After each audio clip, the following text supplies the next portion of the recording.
Chers téléspectateurs de Tandem TV, bonsoir. Je suis très heureuse de vous retrouver sur Tandem TV pour un nouveau numéro d'Entre nous soit dit, avec ce soir un invité que je suis ravie de recevoir sur notre plateau, un homme de savoir, de transmission, d'enseignement, le Rav Eli Kling. Bonsoir Rav Kling. Bonsoir. Comment allez-vous? Bien, et merci de me réinviter. Je suis ravie de vous avoir ce soir parce que vous étiez venu donc sur ce plateau au mois de décembre dernier, c'était en décembre. Vous nous aviez expliqué à l'époque pourquoi, malgré les difficultés, malgré les obstacles, vous souteniez la coalition et pourquoi vous aviez décidé de donner sa chance à ce gouvernement et à son Premier ministre très minoritaire, Naftali Bennett. Donc 6 mois se sont passés. Beaucoup d'eau a coulé sous les ponts d'Israël et nous voilà. Pas toujours de l'eau limpide et pure. Pas toujours, je vous l'accorde, des deux côtés, ouais, de tous les côtés. Et nous fêtons donc, nous voilà en train de fêter donc le premier anniversaire de ce gouvernement. Et votre avis, votre point de vue au bout d'un an, bien sûr, m'intéresse et j'espère intéressera aussi nos téléspectateurs. Mais d'abord, Rav Kling, nous sommes au mois de juin. Oui. Et le mois de juin, c'est la fin des années scolaires. Et oui. Alors, nous arrivons donc au terme ouais. de la 27e promotion de Chemdat Adaron, donc à Darom, cette école donc pour jeunes filles françaises, dont vous dirigez le département francophone. Comment est-ce que vous vivez en général les fins de promo et celle-ci en particulier? Racontez-nous. Les fins de promo sont à la fois très excitantes et en même temps très émouvantes. Et c'est un peu compliqué d'allier à la fois ces deux sentiments qui sont un petit peu contradictoires.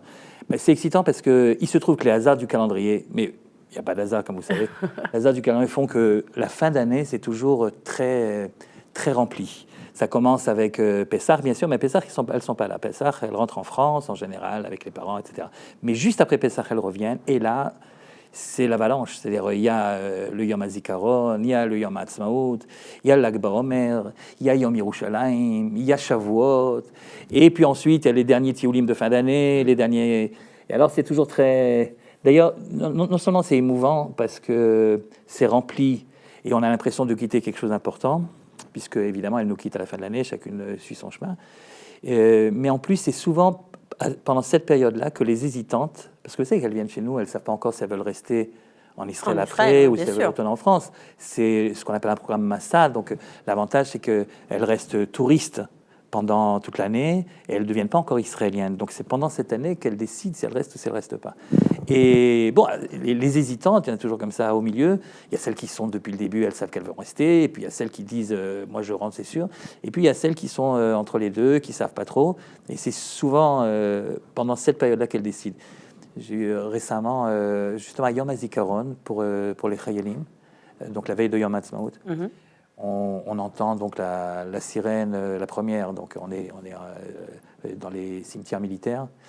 Et là, juste après la sirène, je reçois un message d'une ancienne d'il y a 7-8 ans et qui me dit je viens d'assister à la cérémonie également, je viens d'entendre la sirène, je ne vous ai jamais dit que c'est justement à ce moment-là que j'ai décidé de rester en Israël. Et la vérité, on ne sait jamais à quel moment il y a le déclic qui se fait. Il y en a une cette année, à Shavuot, on passe dans la vieille ville de Jérusalem. On se paye le luxe d'aller dans la vieille ville de Jérusalem à Shavuot. Cette année, c'était 2 jours en plus. Il y avait Shavuot et il y avait Shabbat juste avant. Oui. Et c'est une ambiance très, très, très particulière. Je ne sais pas si déjà vous avez eu l'occasion d'être... Alors, pas à Shavuot, mais oui, dans ce genre les fêtes dans le Rova Yehudi, c'est très particulier. Il y a du monde partout. Alors, Shavuot en particulier, je ne suis pas Shavuot, c'est parce que le premier Shavuot d'après 67... C'était donc quelques jours seulement après la fin de la guerre des 6 jours. Et c'est une semaine, en fait. Et c'était le moment où ils avaient ouvert réellement, ils avaient déblayé la Rechava du Kotel. Ils avaient ouvert le Harabaït également. Et donc, plein de gens étaient venus. Mon père était venu de France. Il a fait le voyage exprès pour y arriver. Et donc, il y avait un monde fou. Et je crois que c'est de là que reste la tradition qu'à Shavuot, on se fait un point d'honneur à aller au Kotel, surtout à 5 heures du matin, lorsque le soleil se lève. Et c'est vraiment très, très impressionnant. Et les filles, évidemment, elles n'ont jamais vu ça. Donc, il y a tout ça qui joue. Rajoutez ça au Yom Yerushalayim, qui est particulièrement... Cette année particulièrement a été très importante. Très spéciale. Et donc, évidemment, il y a quelque chose qui se passe, quoi. Elle compare, elle voit, bon, OK, j'ai des études qui m'attendent en France, mais l'histoire se joue ici. Et c'est souvent à ce moment-là de l'année qu'elles le comprennent. Et donc, c'est ce qui fait que c'est émouvant. Et ce qui fait que c'est excitant, c'est qu'en effet, chaque semaine, il y a autre chose. Là, on va partir dans 2 jours faire le dernier tioul dans le Golan. C'est le plus beau parce que c'est la plus belle région du pays. C'est le Golan, le Kinneret, etc. Et on va partir vendredi, on va rester vendredi Shabbat, on sera dans le Golan. Dimanche, lundi, mardi, on fait un grand tioul de 5 jours.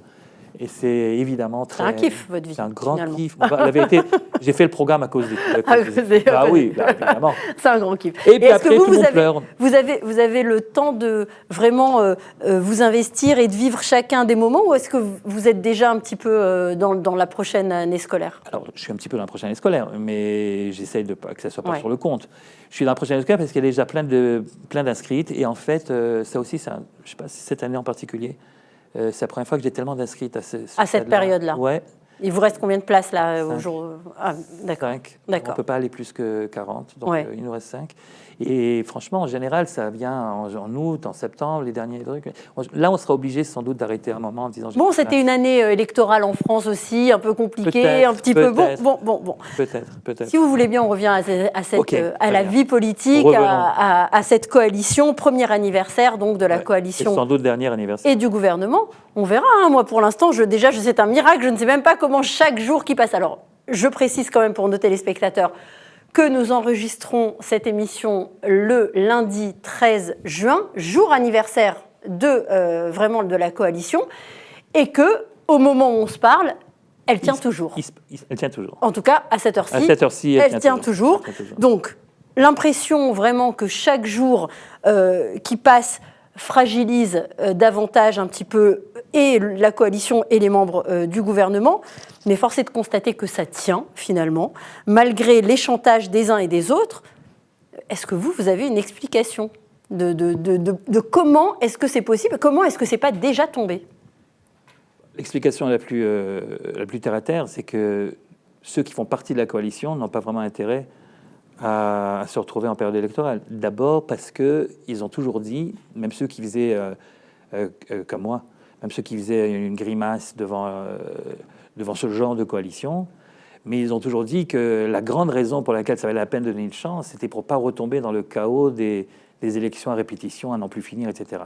Alors si c'est pour un an seulement après refaire des élections, alors évidemment, on finit par se demander alors à quoi ça servait tout ça. C'est à mon avis psychologiquement le point le plus fort. Et puis il y a aussi le fait que certains, c'est pas un secret, certains membres de ce gouvernement savent qu'ils n'ont pas tellement de chance de retrouver leur siège à la Knesset, à plus forte raison leur place ministérielle. Et donc ils n'ont pas vraiment intérêt. Maintenant, ce qui se passe en marge, c'est ce qui se passe en général en Israël. Il y a toujours des gens qui ne sont pas d'accord, alors qu'ils font partie du truc, etc. Le problème, c'est qu'il y a une coalition de 60, ou à l'époque 61, même au début. C'est fragile etc. Dès le départ. Même si ça avait c'est trop serré, c'est trop petit. Même si ça avait une coalition uniquement de droite, par exemple, ou uniquement de gauche. À 60, c'est pas gérable. C'est pas gérable. Alors, à plus forte raison, un truc pareil, où vous avez des tendances tellement différentes. Bon, c'est vrai qu'au départ, ils ont dit, on ne parle pas de ce qui fâche, etc. Ils n'ont pas réussi. Mais parce que dans ce pays, c'est pas possible. Bien sûr. Il y a toujours quelque chose qui se passe et qui fâche les uns ou les autres. Donc, c'est compliqué. Et c'est ça, surtout. C'est est-ce que... Effectivement, ils l'ont fait parce que, ils y croyaient, ou est-ce qu'ils n'y croyaient pas Je pense que la plupart y croyaient. Je pense que, d'abord, il y avait la volonté chez certains de voir Bibi de l'autre côté. Donc, c'était ça le grand truc. Mais vous n'avez pas l'impression que c'est encore toujours le ciment, ça ? Apparemment, plus tellement, puisqu'il y a de plus en plus, et à l'extrême droite et à l'extrême gauche, il y a de plus en plus, extrême droite, extrême gauche du gouvernement. Hein. Oui. Il y a de plus en plus de pions qui sont fragilisés, etc. Donc il faut croire que c'est pas... La vérité, à Yémina, pour parler du côté droit, ça n'a jamais été le grand train de l'anti-Bibi. Ni pendant la campagne électorale, ni... après, une fois que le gouvernement a été... une fois que le gouvernement a été fait, ça a été vraiment... Oui, parce que c'était le chef de l'opposition contre le chef du gouvernement, et puis les choses ont été très virulentes, en fait. Et donc, il fallait répondre, etc.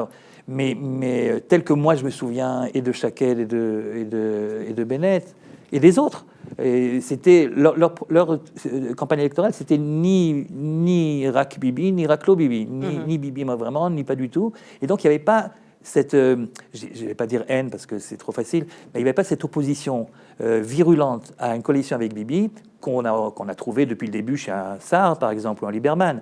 Donc, si ça avait pu se faire avec Bibi, ben, ça se serait fait du côté d'Yamina, peut-être en réchignant un petit peu, mais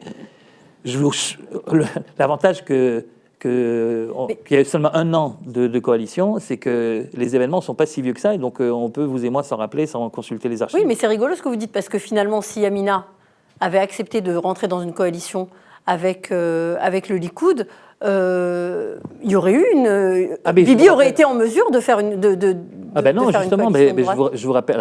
Alors, je suis quand même obligé de rappeler, alors je pensais que c'était... allez-y, rappelez alors, parce que moi, ça me paraît... Je vous rappelle, mais vous le vérifierez, je vous rappelle qu'au lendemain des élections, lorsque toutes les urnes avaient été dépouillées, et qu'on s'est aperçu que Bibi n'avait pas 60 ou 61 députés, Yamina a continué à dire « Tous mes députés, à l'époque il y en avait 7, tous mes députés sont à ta disposition, fais un gouvernement, on est avec toi ». C'était pas juste Chikli, machin truc, c'était tout le monde, y compris Bennett, y compris Shaked. Et même, je me souviens qu'il y a eu 2 résultats électoraux. Il y a eu le résultat de la soirée électorale au dépouillement, et il y a eu le résultat du lendemain, qui sont les résultats exacts. À la soirée, je ne sais pas si vous vous souvenez, mais Ram ne passait pas. Ram ne passait pas. Et il n'y a que Abbas qui disait « Je suis sûr qu'on les ait, vous n'avez pas les bons chiffres, nous on a les bons chiffres, on passera ». Moi j'étais très sceptique, mais beaucoup lui il aurait les bons chiffres. Voilà. Et donc on pensait qu'il aurait 0. Et à ce moment-là, en faisant les comptes, Bibi avait une coalition de plus de 60. Il avait, avec Yamina bien sûr, c'était 62-63. Et Bennett a dit, donc moi je suis avec toi, les 7 sont pour toi. Donc ce soir-là, il y avait un gouvernement de droite avec Bibi, avec Bennett, il aurait sans doute un ministre de je sais pas quoi, défense. Je sais pas. Oui. Et puis le lendemain, tout à coup, il y a eu cette grande surprise, enfin pour moi en tout cas, que Ram avait 4, et tout d'un coup, on refait les comptes, et il n'a que 59 avec Bennett. Donc c'est vrai qu'aujourd'hui, il y a plein de gens qui sont contre le gouvernement et qui disent c'est Bennett qui a fait tomber Bibi. Non, c'est pas Bennett qui a fait tomber Bibi. C'est Bibi qui n'a pas su faire un gouvernement pour toutes sortes de raisons, et sans doute à cause de... à mon avis, on ne va pas refaire l'histoire, mais à mon avis, il y a 2 grands responsables dans cette affaire-là. Il y a d'abord Gideon Sa'ar, mais bon... On peut lui reprocher trop, puisqu'il avait annoncé d'avance. Il avait dit, celui qui veut que Bibi continue, qui ne vote pas pour moi. Mais ce n'est pas parce qu'il l'a dit que c'est excusable. C'est-à-dire il a fait un kherem, comme on dit chez nous. Il a fait vraiment un kherem. Un boycott. Un boycott, alors qu'il est de droite. Alors je ne sais pas ce qui s'est passé entre eux, je ne connais pas leur truc, mais enfin quand même. Quand le choix, c'est entre ça et un truc soutenu par les Arabes nationalistes, il aurait pu faire un effort et dire, OK, d'accord. S'il avait fait cet effort-là, il n'y aurait pas eu besoin de rien du tout. Il y aurait eu un gouvernement stable avec Bennett et avec Sa'ar. Bon, donc Sa'ar, à mon avis, c'est un grand responsable de la coalition qu'on a eue. Et le deuxième grand responsable, c'est quand même Smotrich. Puisque Bibi, qui est un grand stratège, il avait prévu que peut-être qu'il n'y aurait pas les 60, peut-être qu'il y aurait 59. Et donc, c'est pour ça que des mois avant, il avait fait ses manœuvres de séduction vis-à-vis de Raham. Et c'est lui qui avait réussi à faire en sorte que la Meshoutefet, elle se divise entre la Meshoutefet telle qu'on la connaît aujourd'hui, et Raham qui est sorti. Il y avait plein de pression du côté arabe pour dire ne sortez pas. Ils sont sortis pourquoi ? Parce que Bibi a dit si jamais tu sors et si jamais tu me soutiens de l'extérieur, de l'intérieur, c'est pas important, ça sera à ton avantage, fais-le. Et il l'a fait. Et c'était le plan B de Bibi. Il était sûr que ça marcherait au cas où. Et Smotrich a dit, et Ben Gvir, on dit il n'en est pas question, etc. Donc il y a 2 grands responsables du fait qu'on n'a pas Bibi aujourd'hui à la tête du gouvernement. C'est Gideon Sa'ar d'une part et Smotrich de l'autre part. Mais c'est pas Bennett. Bennett a fait tout ce qu'il a pu au départ. Et moi, je me souviens même que Ayelet Shaked a passé des heures avec ça pendant tous ces mois où il fallait des heures pour essayer de lui dire allez, viens, parce qu'elle voulait certainement pas ce genre de truc. Mais bon, lui, il est resté têtu, l'autre est resté têtu, et voilà.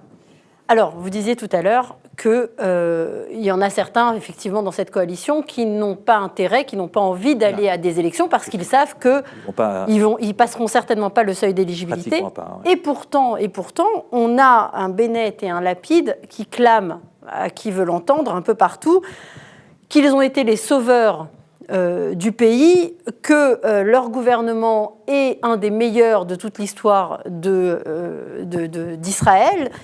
Est-ce que, alors que moi, en tout cas, mon opinion, et vu les sondages, je ne suis pas la seule à le penser, j'ai l'impression qu'ils passent plus de temps à colmater des brèches et à essayer de sauver cette coalition, d'éviter qu'elle tombe, plutôt que de travailler pour le pays et d'essayer de sauver ce pays, parce qu'en ce moment, ce pays a besoin d'être sauvé. Ouais, je ne suis pas tout à fait d'accord. je suis pas complètement pas d'accord, mais je suis pas tout à fait d'accord. C'est-à-dire que c'est évident que, étant donné la coalition, il est évident qu'un type comme Lapid ou Bennett doivent passer des heures à essayer de colmater les brèches, en effet. Est-ce que ça les a empêchés de faire ce qu'il fallait faire? C'est évidemment pas le meilleur gouvernement qu'on ait eu, mais je pense pas non plus, très objectivement, que ce soit le pire. Alors, je pense à une toute petite chose, là, vraiment très récente. Ouais. Bennett a fait un voyage qui apparemment, d'après ce qu'on a compris, c'était un voyage très important à Abu Dhabi, la semaine dernière, où il a rencontré le chef, etc. Apparemment, en tout cas, c'est ce qui est ressorti, c'est que c'était un voyage très important qu'il a été obligé d'écourter pour venir régler les problèmes de Nir Orbach. Ben oui. C'est dans ce sens où je me dis, est-ce que finalement, à un moment donné, il n'y a pas une échelle de priorité, et est-ce que finalement, ça ne donne pas l'impression qu'ils font exactement ce qu'ils ont reproché à Bibi de faire avant eux, c'est-à-dire s'accrocher à leur siège. Mais c'est bien possible. Là, je suis d'accord. Sur la dernière phrase, je suis d'accord. C'est-à-dire, comme ils n'ont pas intérêt à retourner aux urnes, parce que ce qu'ils ont maintenant, sans doute, a priori, ils n'auront plus la prochaine fois.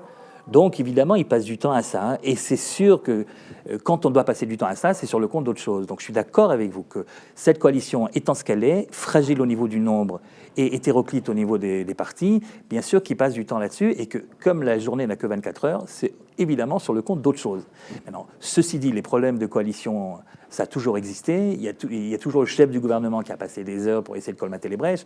Moi, j'ai une mémoire qui n'est pas très bonne. Je me souviens très bien. Elle est meilleure que moi, finalement. Moi, je me souviens très bien qu'il y a eu ça hier. On ne peut pas reprocher à un gouvernement de faire des efforts pour que le gouvernement se maintienne. Ça fait partie de la technique. Mais là où je disais, c'est pour revenir à ce que vous disiez au départ, je ne pense pas que c'est le meilleur gouvernement qu'on ait jamais eu. Je ne pense pas non plus que c'est le pire, et de loin pas. Et j'ai l'impression qu'on lui fait un très mauvais procès dans certains réseaux sociaux, etc. Et j'espère qu'avec le temps, les choses se calmeront. Si la coalition apparemment tombe à la radio en venant, et il parlait comme c'était un fait évident, et il discutait simplement pour savoir quand est-ce que les prochaines élections auront lieu, c'est après les fêtes ou après les fêtes. Donc sans doute que ça va pas durer beaucoup, mais lorsque l'histoire sera plus sereine et qu'on n'aura plus ces tensions dues à qui aura le dernier mot aujourd'hui même, je pense qu'on aura suffisamment de recul pour juger les choses avec un peu plus de sérénité. Et moi, je vais vous dire la vérité. Là, en fait, moi, je suis un type qui... Non seulement j'ai rien contre Bibi, mais en plus j'ai soutenu pendant très longtemps, j'ai fait toutes sortes de manifs pour lui, mais vraiment j'ai amené les gens voter, je me rappelle, à Beersheba pour qu'ils mettent le bulletin, j'ai amené les vieux, etc. Et après, pendant tout le reste, pas seulement en 96, donc au moment de ces fameuses élections où il a de justesse pris la place de Shimon Peres, mais même après, j'ai toujours été un grand soutien, avec des critiques que j'ai pas ménagées, mais je pensais que c'était, et je pense toujours que c'est un grand bonhomme et qu'Israël devrait l'exploiter davantage et continuer à l'exploiter.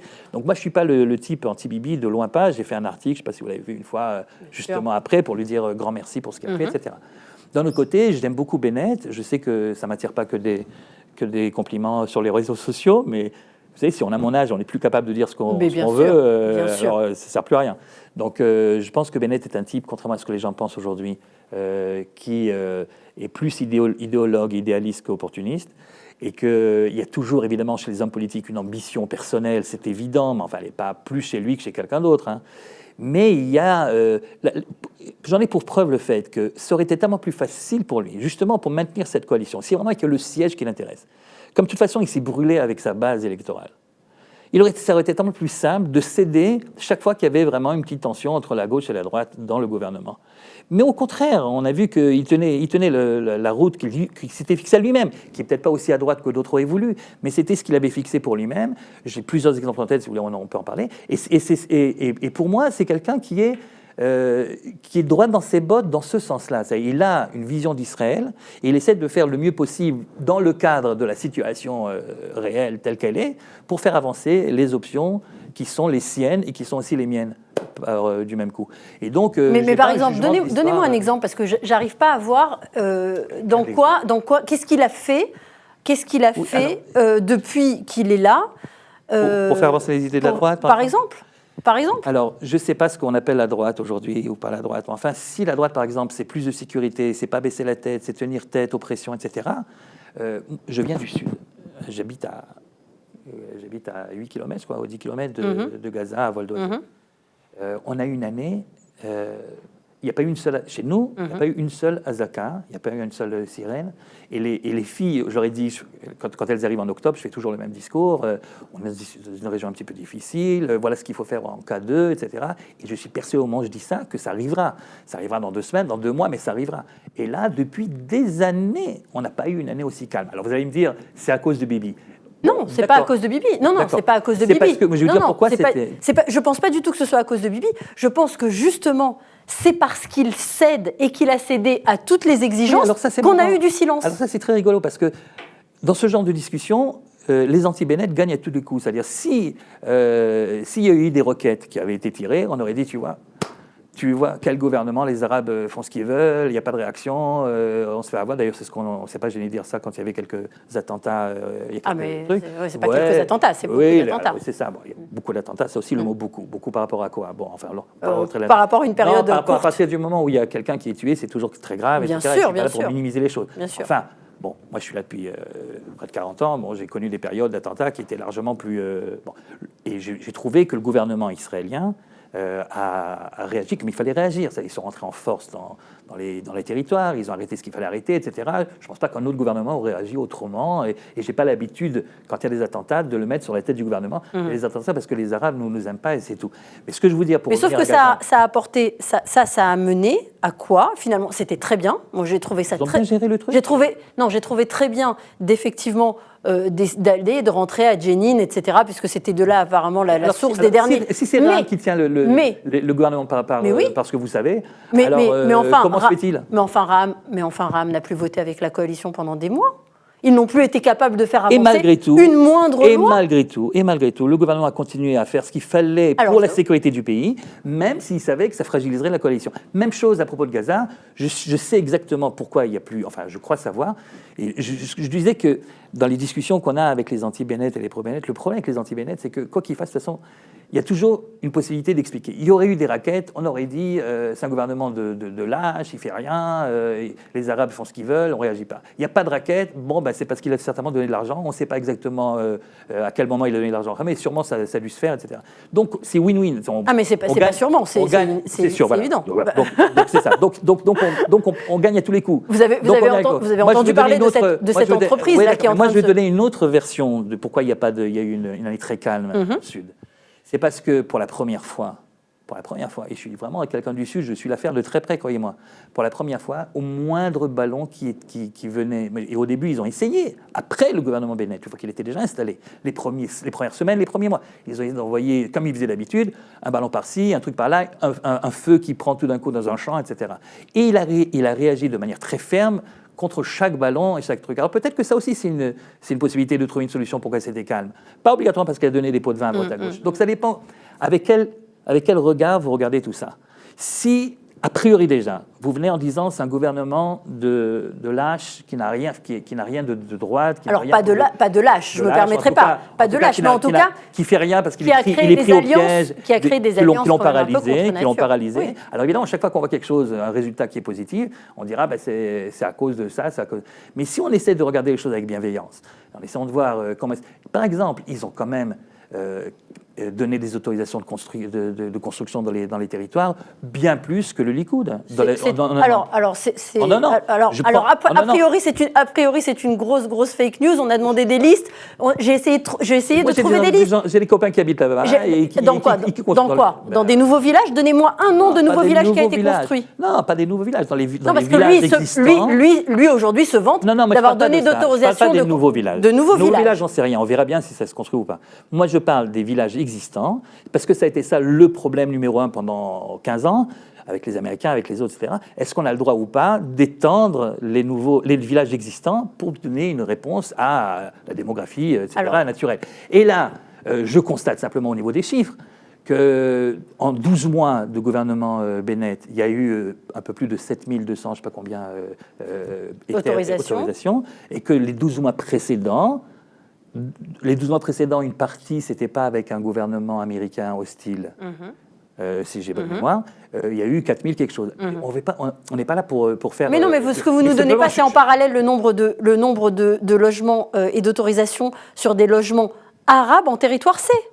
Et alors, les logements arabes en territoire C, au bout d'un, il y a également là-bas une démographie à laquelle il faut répondre. Je ne sais pas s'ils ont donné trop ou pas assez, mais je constate simplement que avec cette manière de gérer les choses, on arrive finalement à faire en sorte qu'il y ait plus de juifs qui arrivent. Mais regardez ce qui se passe sur le Har Habayit. Sur le Har Habayit, il y a eu cette année un record.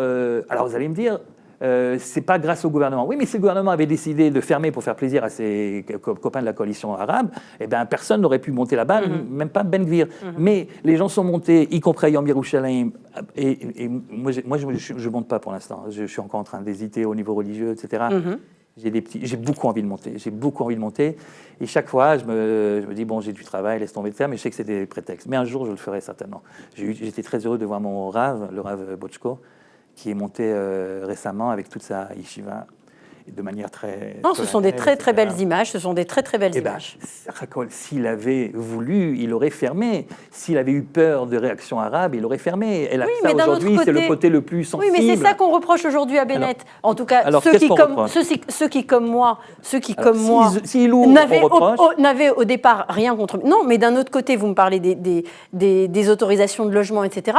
On sait aussi qu'à Nir Orbach, il lui a fait du chantage depuis des mois. À chaque fois que Nir Orbach n'était pas... Il lui disait, soit tu restes, soit je donne l'ordre tout de suite de détruire tout Homesh. Homesh, c'est fini. Je ne sais pas si c'est vrai ou pas, moi je n'ai pas entendu ça, c'est possible. Alors voilà, moi je ne l'ai lu pas une fois, pas deux fois, 10 fois. Il y a tellement de fake news, j'en sais rien. Je ne sais pas si c'est vrai ou c'est pas vrai, je ne sais pas. Mais il y en a des deux côtés. Ça m'étonnerait, moi, c'est possible. Mais moi je constate simplement les faits. Les faits, c'est qu'au niveau de ce qu'on appelle la politique de droite, il y a eu... Moi, ce que j'avais peur... D'abord, si on fait le bilan, on est en train de faire le bilan de l'année, c'est ça ? Par exemple ? Oui, on est rentré dans le bilan. Oui.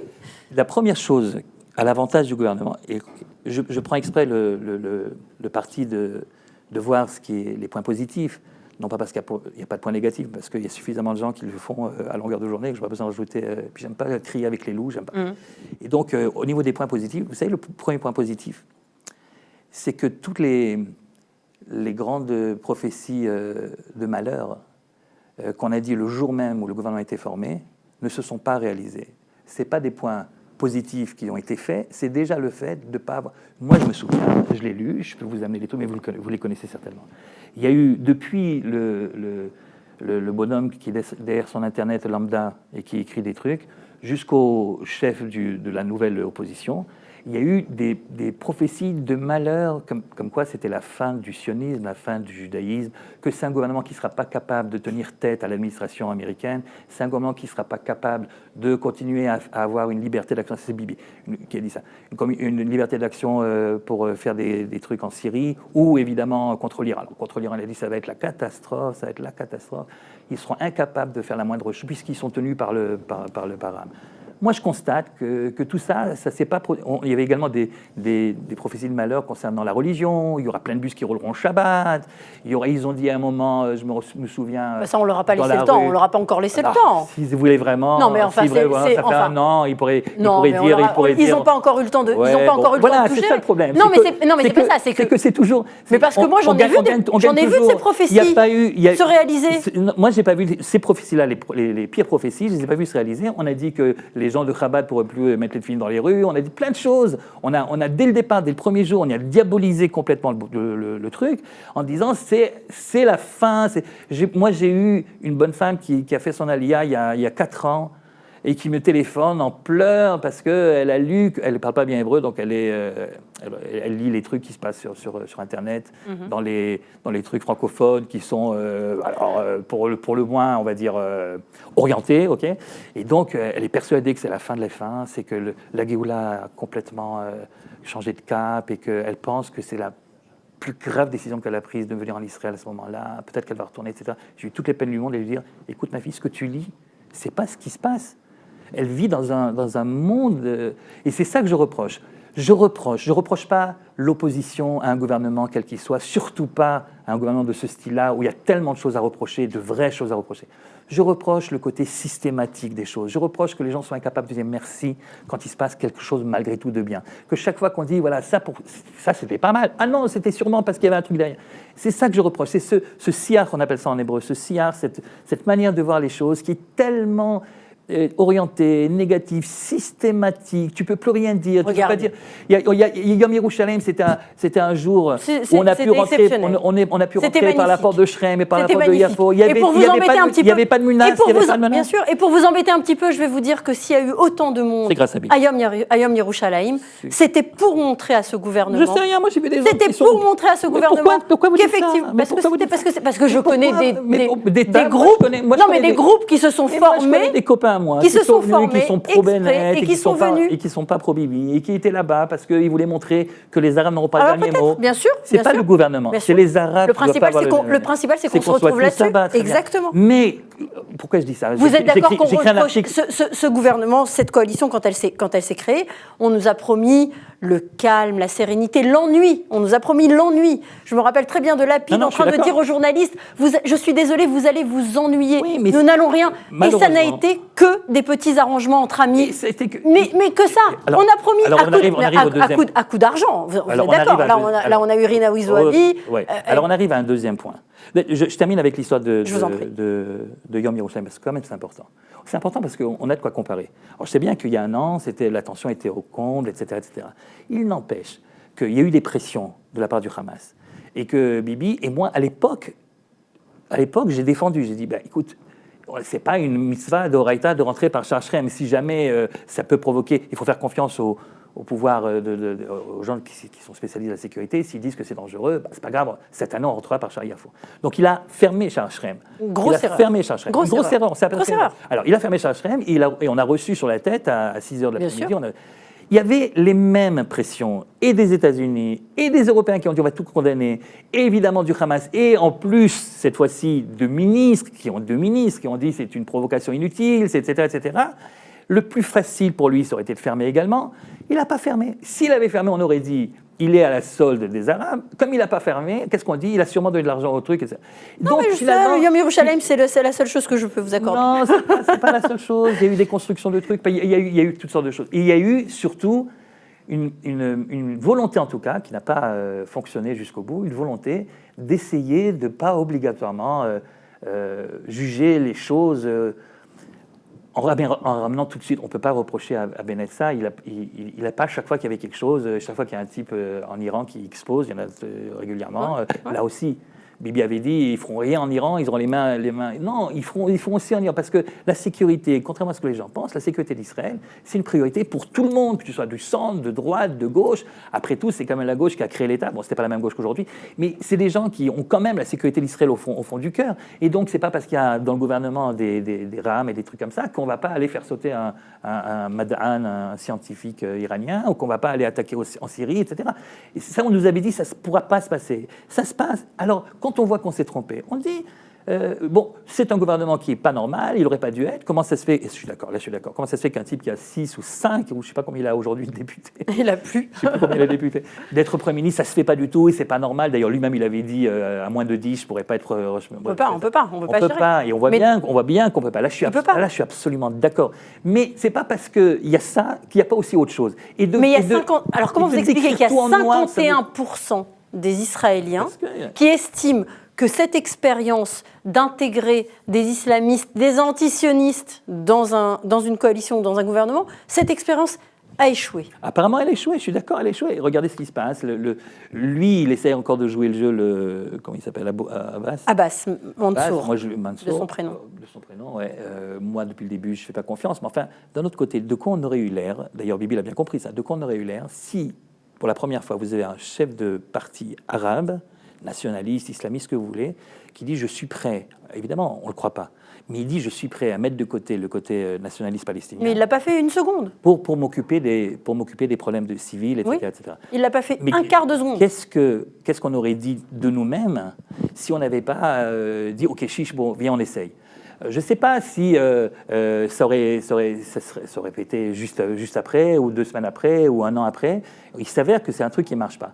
Mais dans le fait de pouvoir essayer avec, moi j'aurais préféré un gouvernement qui soit entièrement de droite, sans soutien des Arabes.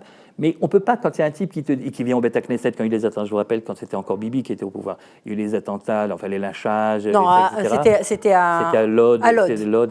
Le type, il va à la synagogue. Oui, une synagogue qui avait été brûlée. C'est un truc qu'on n'a jamais vu. Bon, d'accord, on ne le croit pas, il joue son truc. Non, on peut le croire, Mais il fait quand même... Il a aussi, lui, des gens qui sont son électorat, et quand même, il y a quelque chose qu'il a essayé de faire. Alors, je ne dis pas, c'est pas le grand sadique truc, mais bon, là aussi, je ne pense pas que ça a été une erreur fondamentale que d'essayer. Vous, Rav Kling, pro-Bennett. Ok, Bennett, vous dites qu'il a gardé son cap dans cette coalition, malgré tout, vents et marées. Il a essayé en tout cas de garder son cap. Ouais. Et effectivement, on voit que effectivement, l'association avec les ne marche pas. Sauf que jusqu'où est-ce qu'il est capable d'aller sans casser cette dynamique, puisque aujourd'hui on a un Lapide qui a bien voulu en vérité lui laisser la place pendant 1 an, 2 ans, ce que ça tiendra, et si lui il pensait devenir après Premier ministre. Ouais. Mais on a un Lapide qui dit si ça n'a pas marché, c'est parce qu'on n'est pas allé assez loin. Ouais, on leur a pas donné assez de pouvoir, on leur a pas assez cédé de choses. Alors là-dessus, on sera à nouveau d'accord. Lapide, pour moi, c'est un bonhomme très dangereux, parce que lui, je le considère justement comme étant opportuniste. C'est-à-dire, lui, c'est pas pour rien qu'il dit je suis du centre. Je suis du centre, ça veut dire que je suis en fait là. Tous ceux qui disent je suis du centre, en général, ils sont à gauche. Ouais, je me pose là. Alors, il sait que de dire que je suis à gauche, ça passe pas bien. Alors, je suis du centre. La vérité, cette année, il l'a prouvé également. Chaque fois qu'il a ouvert la bouche, c'était pour dire une grosse bêtise. Je pense qu'il n'a pas les épaules pour être Rosh Mepshala. Il n'a même pas, à mon avis, les épaules pour être ministre de quoi que ce soit. Et c'est vrai que dans la coalition en question, c'est pas celui qui me fait le moins peur. Et donc, je suis très heureux finalement que cette rotation, apparemment, n'aura pas lieu. J'aurais préféré, pour la stabilité du pays, et parce qu'il y a encore plein de choses à faire, j'aurais préféré que le gouvernement tienne encore pendant une petite année. Je ne sais pas exactement, je ne suis pas en train de dire... ça se fera peut-être, on ne sait jamais. Peut-être, mais je pense que c'est important que le pays sorte d'une manière ou d'une autre de ce cas. Mais c'est pas possible apparemment, c'est pas possible à cause de 2 raisons. D'abord, à cause de la coalition et à cause du fait qu'il y a certains Arabes qui pensent que c'est aller trop loin que de refaire tous les 5 ans, reconduire la loi de Yehuda et Shomron. C'est quelque chose qu'ils ne pourraient pas expliquer à leur électorat, donc elle ne veut pas voter avec, très bien. De l'autre côté, il y a les gens de droite qui disent que rentrer du Hametz à Pessah, machin, même si c'était une loi qui a déjà été passée, c'est trop, on ne peut pas, bon, très bien. Donc à cause d'abord de ça, de ces extrêmes qui sont apparemment impossibles à mettre autour du même table, premièrement, et aussi à cause de l'idée du chef de l'opposition de décider dès le premier jour que ça ne sera pas une opposition constructive, comme on peut espérer dans des démocraties, on va dire, mûres, matures, mais que ça serait une opposition de principe, systématique, quelle que soit la loi. Mais est-ce que cette opposition de principe, alors déjà, moi je les ai pas trouvés très virulents.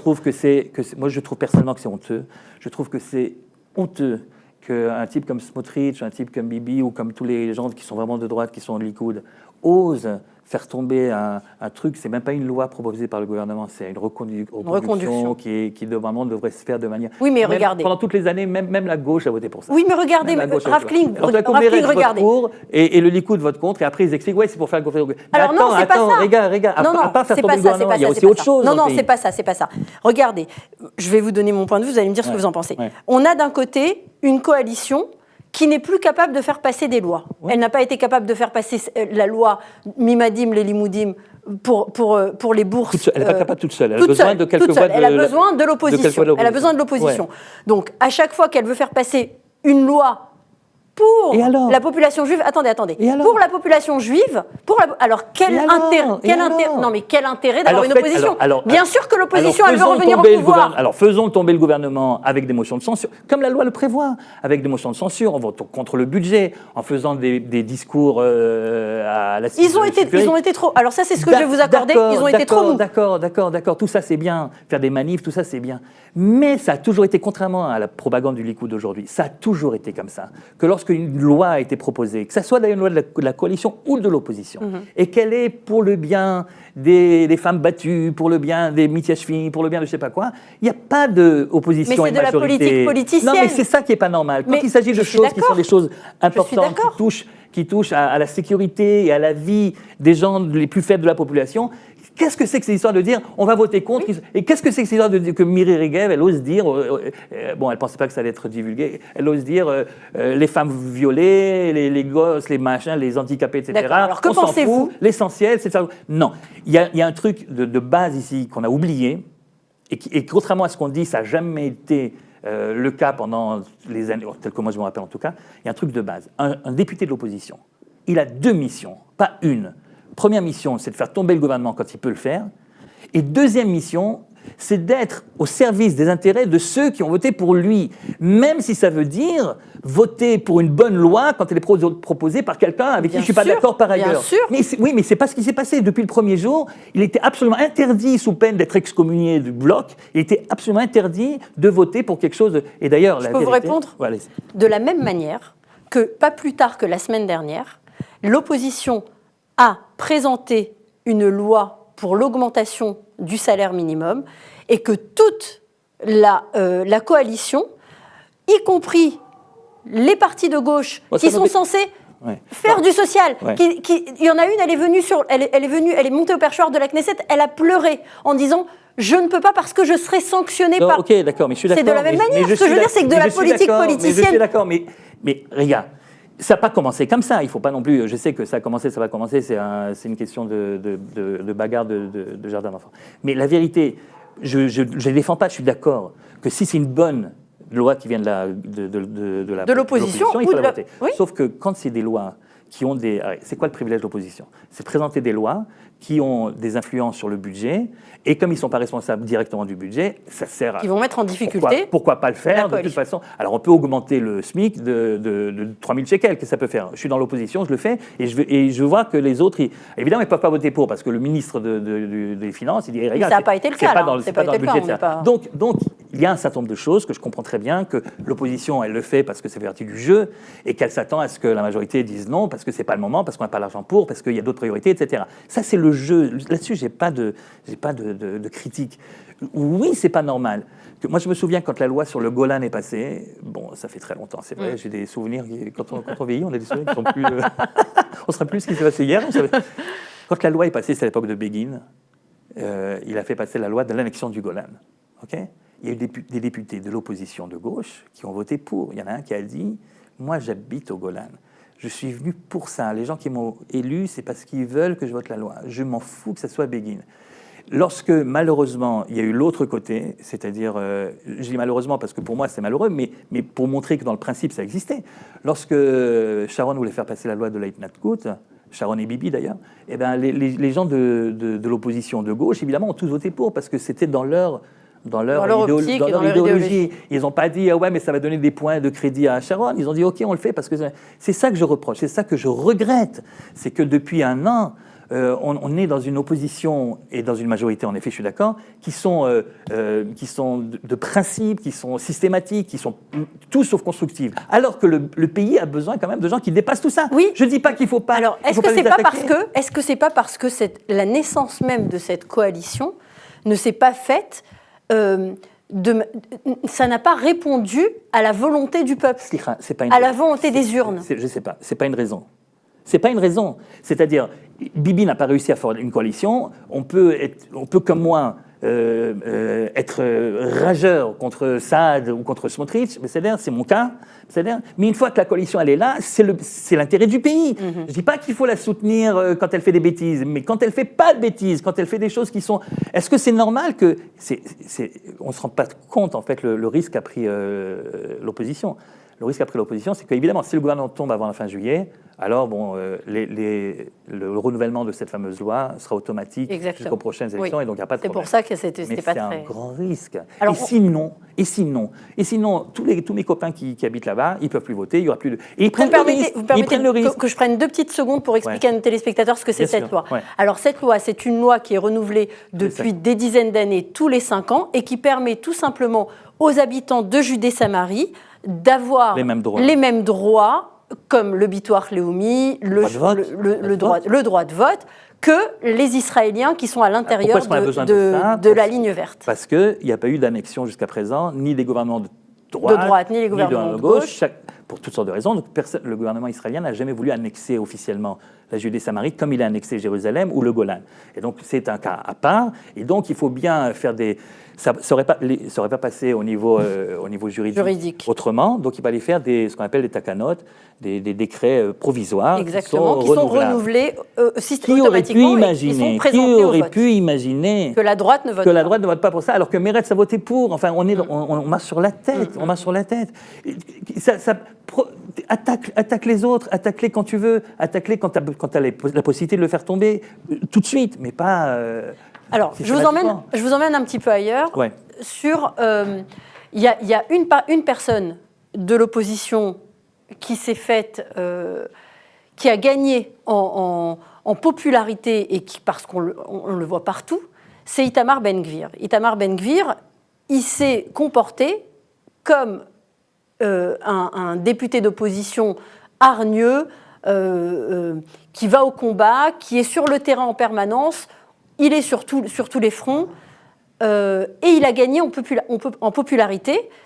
Aujourd'hui, pour Bennett, pour le Premier ministre, dans ses déclarations en tout cas, c'est devenu l'ennemi numéro 1 à abattre. C'est devenu l'homme à abattre. C'est devenu le danger principal d'Israël aujourd'hui. Qu'est-ce que vous en pensez ? Je pense que pour Bennett, le danger, c'est pas Ben-Gvir. En tout cas, c'est ce qu'il déclare. Il déclare que c'est le fascisme, le danger, des destructions. Moi, j'aime pas Ben-Gvir. Ça tombe mal, j'aime pas Ben-Gvir. On peut ne pas aimer son style, etc. J'aime pas son style, j'aime pas sa manière de réfléchir, j'aime pas de temps en temps, là, je disais tout à l'heure que il y a des choses qu'on a le droit de faire et qu'on ne fait pas parce qu'il y a d'autres considérations qui sont plus générales. Mais je suis un type pragmatique, finalement. On peut être de droite et être pragmatique. C'est pas dramatique. Bon, et on peut être de droite et avoir du cœur aussi. Oui, alors Ben-Gvir, pendant très longtemps, il a été mis de côté, justement, dans toutes les coalitions possibles, par les gens les plus à droite comme chef de gouvernement, y compris par Bibi, mais avant lui, par Begin ou par Shamir. Personne... alors, quand c'était pas Ben-Gvir, c'était son Rav Kahana. Alors, de la même manière qu'on accorde du crédit à Mansour Abbas, est-ce qu'on ne veut pas accorder un peu de... C'est pas pareil. Lui se bat pour les droits des Juifs et l'autre se bat pour les droits des Arabes. Donc, entre les deux, mon cœur ne balance pas. C'est sûr que Ben-Gvir a plus de sympathie de mon côté que Mansour Abbas. Seulement, c'est un bonhomme qui... je vais vous dire ce qui ne me plaît pas. Je ne sais pas si j'ai le temps de le raconter. Bien sûr. Ça prend quelques minutes. Oui, allez-y, je vous en prie. Itamar Ben-Gvir est quelqu'un qui, de manière officielle, se dit disciple du Rav Kahana. Moi, le Rav Kahana, je l'ai connu. Voilà, c'est l'avantage d'être vieux. J'ai connu, je ne l'ai pas connu personnellement.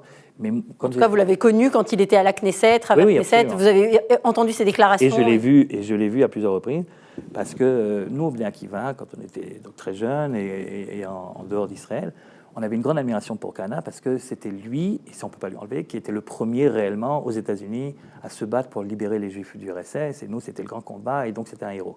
Et quand je suis arrivé en Israël, donc le début des années 80, je suis allé voir, on m'a dit, il y a une manif de Rav Kahana sur le Mashbir de Jérusalem, là-bas. Et donc, je ne me rappelle plus exactement pourquoi c'était, mais enfin, je suis allé là-bas. Et j'entends le Rav Kahana parler des Arabes israéliens en les insultant de manière... brutale, en les comparant à toutes sortes d'animaux dont je ne suis pas peine de citer le truc. C'était raciste. C'était plus que raciste. Et je vois que les jeunes qui étaient là-bas, qui étaient tous des ados et quelquefois un peu plus, l'écoutaient avec... Et moi, j'étais prof, j'étais déjà prof.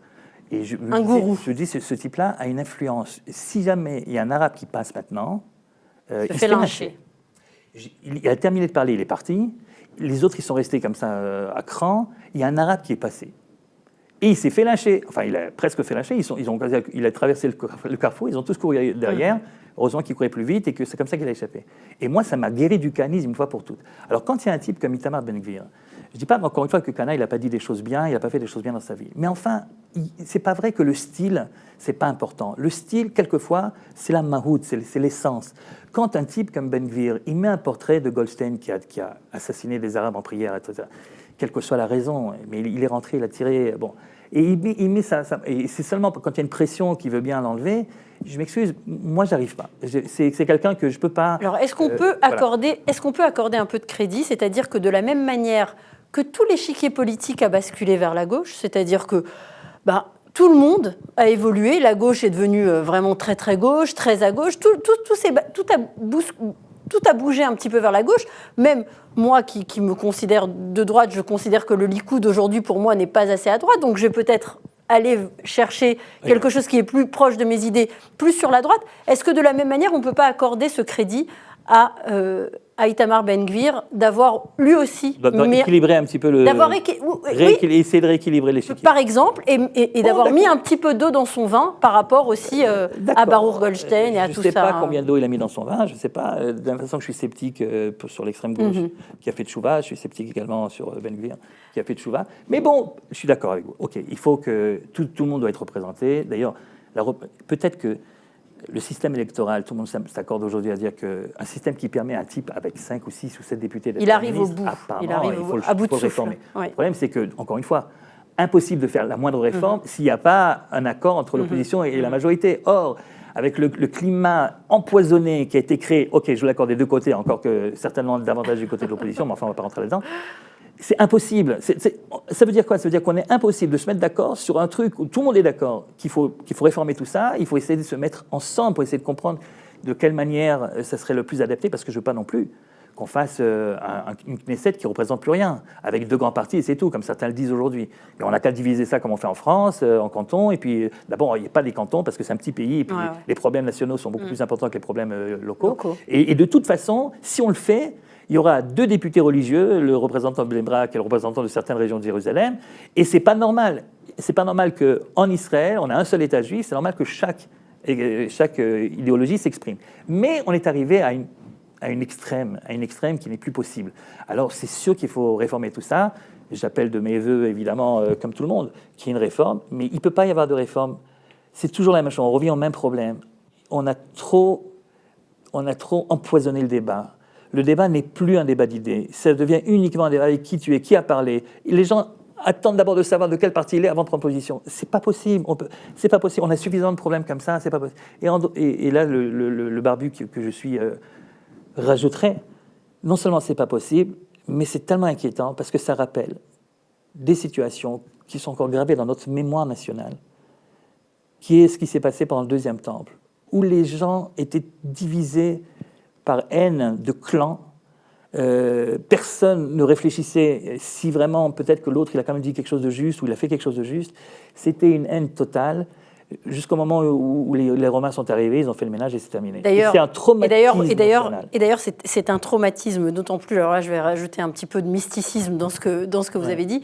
C'est qu'à cette période-là du Deuxième Temple, Israël, ce qui était à l'époque en tout cas ce pays des Juifs, avait eu une durée de vie qui était proche de celle qu'on est aujourd'hui. 77 ans, 77 ans, il me semble. Il y a eu 70 ans de véritable souveraineté nationale des 2 pays d'Israël, c'est-à-dire unifiés, à l'époque de David et de Salomon. 80 ans. C'était 40 ans chez David, plus encore une trentaine d'années. Ouais, c'est ça, donc à peu près 70 ans, voilà. Et après, c'est fini, puisqu'il y a eu le schisme, et il n'y avait plus ça. Et puis, c'est revenu à l'époque des Hashmonaïm, pendant 70 ans à peu près également. Et puis après, de nouveau, ça a été les Romains. Et c'était toujours le même problème. Le même problème. C'est pas qu'on doit avoir tous la même idée. Au contraire, il faut discuter, ça fait partie de notre ADN, etc. Mais pourquoi on est obligé à chaque fois de le faire avec des insultes, avec des caricatures? C'est très violent. Mais pourquoi? C'est très violent, je vous l'accorde. Et en même temps, est-ce que... Alors là, c'est le dernier sujet avant qu'on se quitte.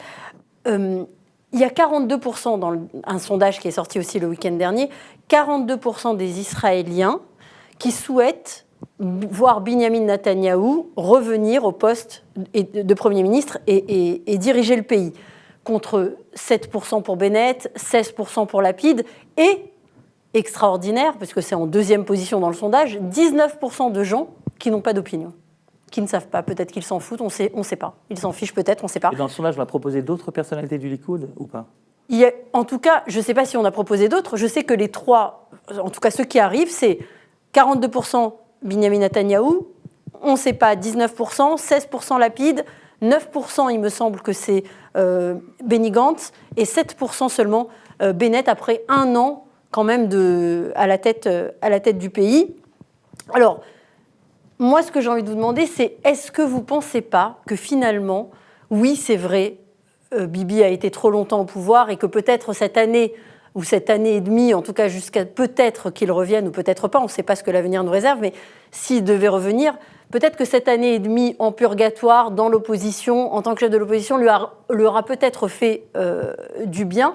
Mais est-ce que finalement, ce n'est pas lui que le peuple, la majorité du peuple veut? Et est-ce que l'histoire entre Bibi et le peuple d'Israël n'est pas finie? Est-ce qu'il n'y a pas encore un chapitre à écrire? Est-ce que le peuple n'a pas l'impression d'avoir été un petit peu privé de son leader? Le charisme de Netanyahou et les bonnes choses qu'il a faites à la tête du pouvoir font en sorte qu'il y a en effet une masse importante d'Israéliens qui continuent à voir que hors de lui, pas de salut, et donc c'est lui qui doit revenir au pouvoir. S'il revient au pouvoir, je ne vais pas m'asseoir par terre et porter le deuil. Au contraire, je serais très content que quelqu'un de sa qualité, de sa grandeur, pourquoi pas. J'espère simplement que cette petite année de purgatoire, il n'en a connu d'autres d'ailleurs, il a connu d'autres. Et quand il est revenu, il était mieux. Vous savez qui c'est qui l'a aidé quand il était seul dans l'opposition avec un parti à 12 députés? Qui est venu chercher? Qui est venu l'aider? Naftali Bennett. C'est à ce moment-là qu'il a commencé à faire de la politique et à dire le seul qui peut avant le Beit Yehudi. Avant le Beit Yehudi. C'est Ayelet Shaked qui l'a appelé dans le cabinet de Binyamin Netanyahou. Elle était chef de cabinet. Elle lui a dit à Bibi, je connais un type bien qui vient de sortir de l'armée, il faut le prendre, etc. Il l'a pris. Et lui, Bennett, il jurait que par Bibi à ce moment-là. Parce qu'il pensait en effet que c'était le seul qui était capable de faire quelque chose. Et je ne sais pas que c'est grâce à lui uniquement, mais il a beaucoup aidé le Likoud à reprendre le truc. Donc, si jamais il revient, je dirais une bracha de Atov Metiv au Bet Knesset, à Kol Beseder. Le problème, simplement, c'est que j'espère que cette année-là, j'espère, mais je ne suis pas sûr du tout que c'est le cas, lui a fait prendre conscience qu'il y a aussi un certain nombre de choses chez lui, dans sa personnalité, qu'il devrait arranger. Et que si c'est pour refaire exactement la même chose que ce qu'il a fait avant, on peut pas, de la même façon qu'on ne peut pas lui enlever ses crédits, ses qualités, de la même façon, force est de constater qu'il a un problème de relation personnelle avec les gens qui travaillent avec lui, et que dès qu'il y a quelqu'un qui semble potentiellement être capable de lui succéder, c'est la guerre totale. Je ne sais pas ce qui s'est passé, encore une fois, avec Sarah, Lieberman, avec Sarah, etc. Et avec Bennett, je ne sais pas ce qui s'est passé. Je constate que l'agressivité qu'il a eue avant que Bennett devienne Premier ministre, pendant la campagne électorale, comme s'il n'avait qu'un seul ennemi, c'était lui. Moi, je le soupçonne, avec ses sens aigus, d'avoir reniflé que Bennett avait des qualités qui étaient des qualités du trempe d'un Premier ministre qui pourrait peut-être lui succéder. C'est pour ça qu'il a tapé dessus jusqu'à ce que... Et je ne sais pas. Mais en tout cas, ce que j'espère, c'est que ça a servi de leçon. D'après ce que j'entends du Likoud ces derniers temps, j'ai peur de me tromper. Alors, merci Rav Kling. J'ai envie de vous dire quand même avant de nous quitter, par rapport à Naftali Bennett, on pourra voir si effectivement, lui, qui voulait nous éviter le chaos, de nouvelles élections, il a aujourd'hui entre ses mains la possibilité de faire en sorte qu'on puisse faire une coalition de droite dans cette Knesset sans retourner à des élections. Il a 6 députés. 7 avec ceux qui sont partis. Oui. On revient à la case départ, c'est 59. Il en faut d'autres, il faut 2 autres, c'est ça le problème. Non, parce qu'aujourd'hui, oui, mais parce qu'aujourd'hui, sans élection. Non, mais bien sûr, parce qu'aujourd'hui, effectivement, il y a en tout cas des tractations avec aussi Guidon Sa'ar. S'il y a Guidon Sa'ar, etc. Pourquoi bien pas? Sûr, bien sûr. Alors à ce moment-là, il devrait le faire. Mais voilà, je pense que c'est vers ça qu'il devrait, vers quoi devrait s'orienter s'ils étaient responsables. Des deux côtés, est-ce que Bibi serait d'accord de le reprendre quelque part dans le gouvernement? De reprendre qui que ce soit. Je vais vous dire, c'est pas Bibi le problème. Là, ce sont ces électeurs et ces militants qui seraient finalement les dirigeants devraient être capables de s'élever au-dessus de leur électorat. Ils n'ont pas été capables. Ils n'ont pas été capables de le faire maintenant. Merci beaucoup d'avoir participé à cette émission. J'ai été ravie d'échanger avec vous sur ce bilan de la première année. Merci. Bonne fin d'année scolaire avec vos filles, avec Remdat Adarom. Et puis, on se revoit peut-être sous un autre gouvernement pour faire un nouveau bilan. Merci beaucoup. Merci à vous de nous avoir suivis. Je vous souhaite une très très bonne fin de soirée. Au revoir et à très bientôt.